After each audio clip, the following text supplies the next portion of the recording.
Assalamualaikum warahmatullahi wabarakatuh. Halo teman-teman, kami dari kelompok 1 materi Kapita Selekta dengan anggota Dina Aulia Rahma dengan NIM 2015371004, Maya Sari Bakti dengan NIM 2015371008, Revi Pramestika dengan NIM 2015371012, Rizal Litiasari dengan NIM 2015371013, Amalia Febrianti dengan NIM 2015371018, Anita Wulandari dengan NIM 2015371019, Anissa Artika Afifah Naimatul Naima dengan NIM 2015371020, Mutia Akila dengan NIM 2015371033, Umi Habibah dengan NIM 2015371043, dan yang terakhir ada Wiwi Nureka Julaiha dengan NIM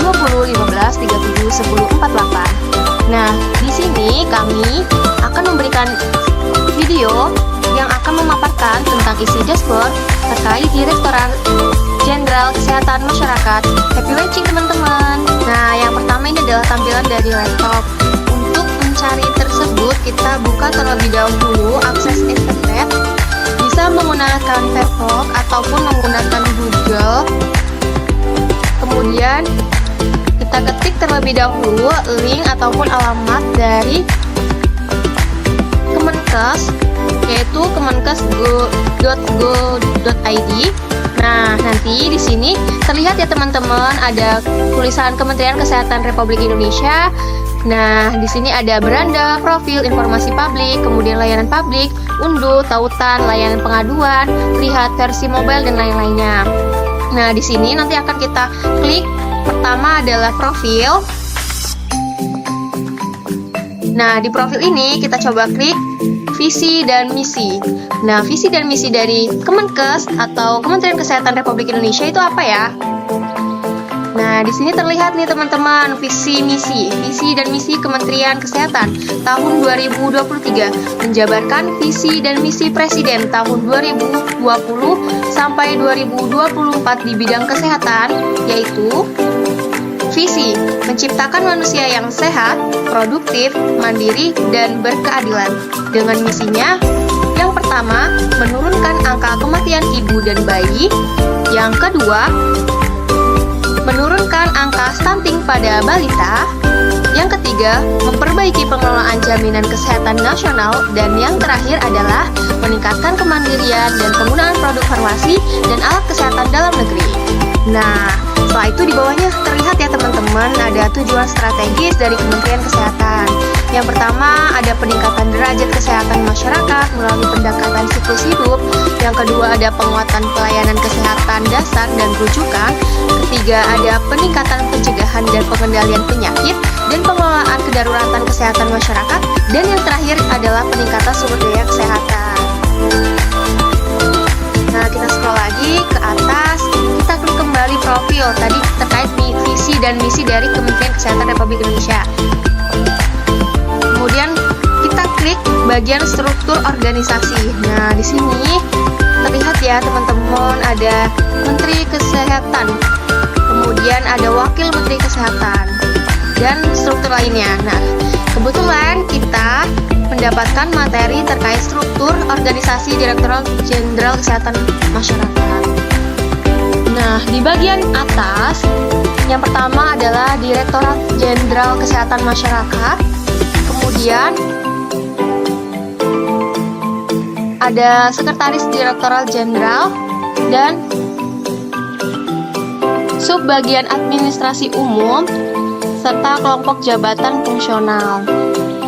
Nah, setelah itu garisnya langsung berturunan dengan Direktorat Promosi Kesehatan dan Pemberdayaan Masyarakat, di mana masih membawahi Subbagian Administrasi Umum dan kelompok jabatan fungsional.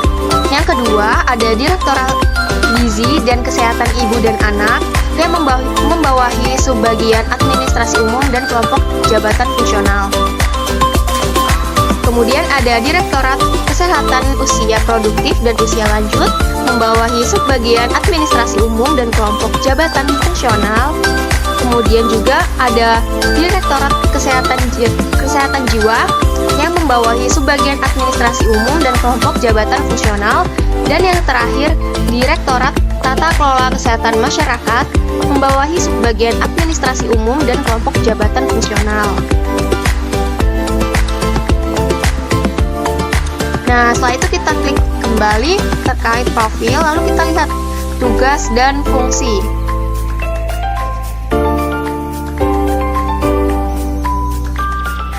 Nah, tugas dan fungsi yang pertama ada Kementerian Kesehatan Republik Indonesia. Nanti bisa dibaca ya teman-teman. Ada Sekretariat Jenderal juga sudah ada di sini, dijelaskan dengan detail di dashboard. Silakan teman-teman nanti bisa membacanya. Kemudian ada Direktorat Jenderal Kesehatan Masyarakat. Nah, di sini yang akan saya bacakan ya teman-teman. Direktorat Jenderal Kesehatan Masyarakat mempunyai tugas merumuskan serta melaksanakan kebijakan di bidang kesehatan masyarakat sesuai dengan ketentuan peraturan perundang-undangan. Nah, berdasarkan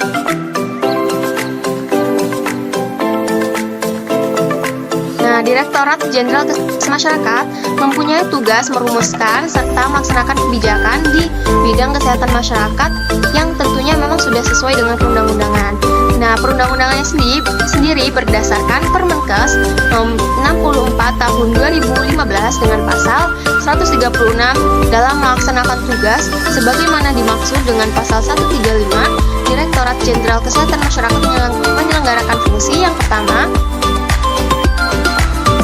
perumusan kebijakan di bidang peningkatan kesehatan keluarga, kesehatan lingkungan, kesehatan kerja dan olahraga, gizi masyarakat, serta promosi kesehatan dan pemberdayaan masyarakat.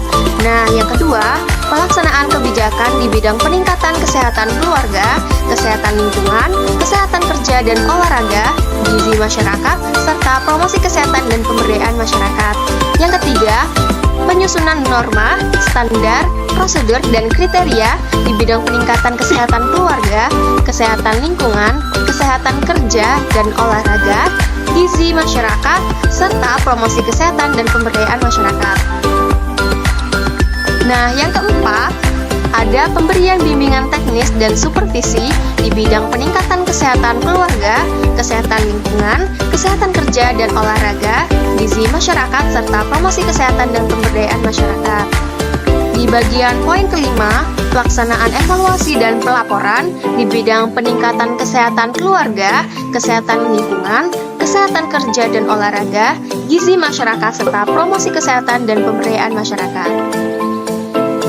Yang keenam, pelaksanaan administrasi Direktorat Jenderal Kesehatan Masyarakat. Dan yang terakhir, di poin ketujuh yaitu pelaksanaan fungsi lain yang diberikan oleh Menteri. Nah, teman-teman bisa nanti diakses linknya dan bisa untuk mengeceknya kembali ya teman-teman. Kemudian unit dan pejabat. Teman-teman bisa lihat di sini ada Bapak kita, Bapak Budi Gunadi Sadikin, terkait informasi dan lain-lainnya sebagai menteri.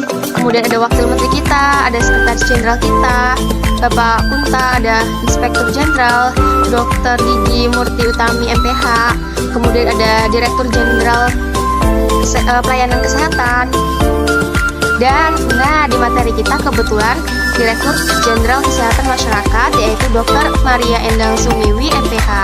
Nah, beliau merupakan perempuan kelahiran Merauke nih teman-teman, yang dilantik pada tanggal 4 Maret 2022 sebagai Dirjen Kesehatan Masyarakat.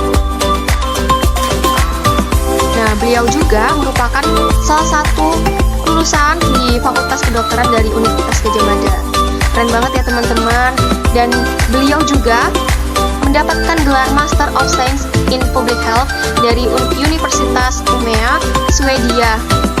Dan sebelumnya juga beliau juga aktif di berbagai lembaga nasional ataupun internasional seperti Eijkman Institute, Medicine Sans Frontier, dan WHO serta UNICEF. Nah, tadi adalah segenap informasi terkait kesehatan masyarakat yang ada di kemenkes.go.id.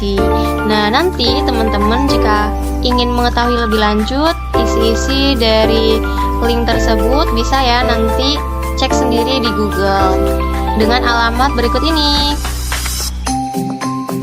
Nah, mungkin sekian presentasi ataupun pemaparan dari kelompok kami.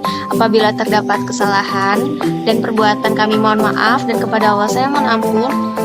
Kami akhiri. Wabillahi taufiq wal hidayah. Wassalamualaikum warahmatullahi wabarakatuh. Kapita Selekta, ilmu yang menyenangkan.